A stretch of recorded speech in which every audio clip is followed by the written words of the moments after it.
Alors, on va rentrer dans vos stratégies de contenu, 4 secteurs d'activité différents volontairement, que j'ai choisi d'inviter. Et vous êtes tous dans des industries qui nécessitent énormément de contenu, des contenus qu'il va falloir harmoniser, des contenus qu'il va falloir personnaliser pour délivrer les meilleures expériences et répondre aux objectifs. On en parlait de brandformance, en fait. Alors, Anthony, je reviens vers vous. Comment s'articule de façon plus concrète la stratégie de contenu de Mythic pour nourrir vos enjeux d'acquisition, puisque justement, on ne parle pas de fidélisation chez vous, on parle d'acquisition et de considération, d'autant plus que, vous le disiez, vous êtes dans un secteur très concurrentiel. Vous rappeliez un chiffre de 2000 applications, 2000 services, oui, absolument. Alors, il y a plusieurs façons de voir la chose, mais clairement, nous, on rentre d'abord toujours par le message qu'on a envie d'aller porter auprès de nos célibataires. On a la chance d'être nourri en permanence sur la situation des célibataires à travers les différents pays dans lesquels on opère. On fait des études quali, quanti tout au long de l'année pour littéralement prendre le pouls de la vie des célibataires.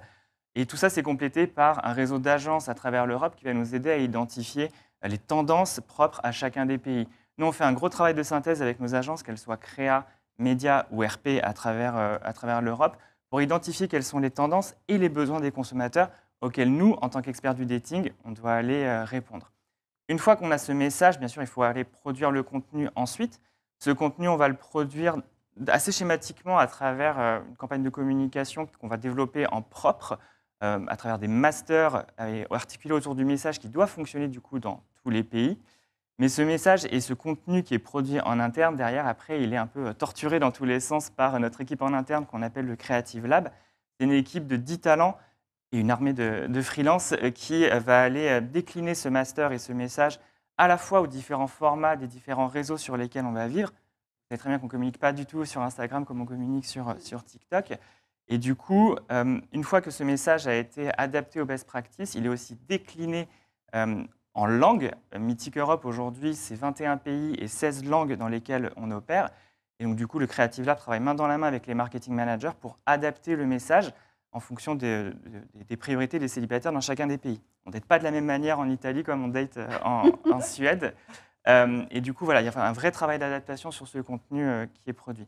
Bien sûr, une fois qu'on a tous ces assets-là, on va travailler main dans la main avec le média qui va nous aider et nous aiguiller et arbitrer les budgets médias pour aller investir, que ce soit en télé, en performance ou sur les réseaux sociaux, avec un vrai enjeu de cohérence pour qu'on garde une vraie unité de messages à travers tous ces touchpoints, tout en gardant en tête que tout ça, c'est des messages qui sont produits par Mythic, mais le contenu n'a une vraie valeur que quand le même message est porté par tous nos partenaires, que ce soit des influenceurs, que ce soit des partenaires médias ou que ce soit d'autres marques.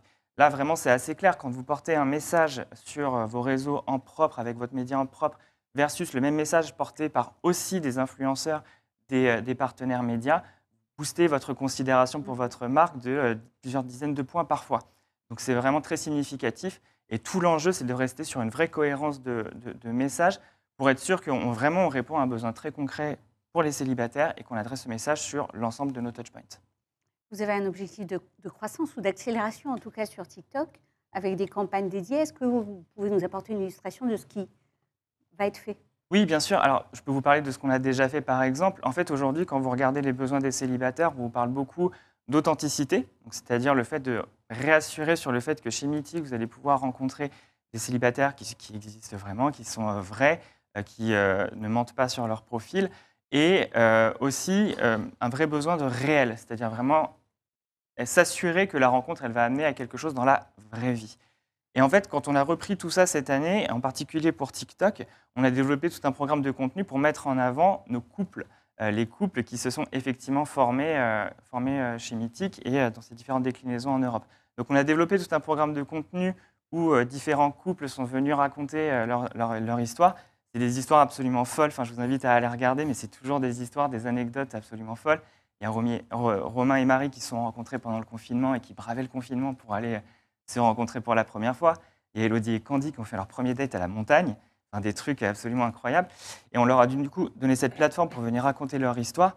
Et au-delà de ça aussi, créer des TikTok de manière engageante où on va les voir reprendre certaines tendances, le Zisorzad, faire des danses ensemble pour vraiment être sur un contenu hyper affinitaire avec la plateforme et qui viennent porter ces messages d'authenticité et de réel pour les célibataires.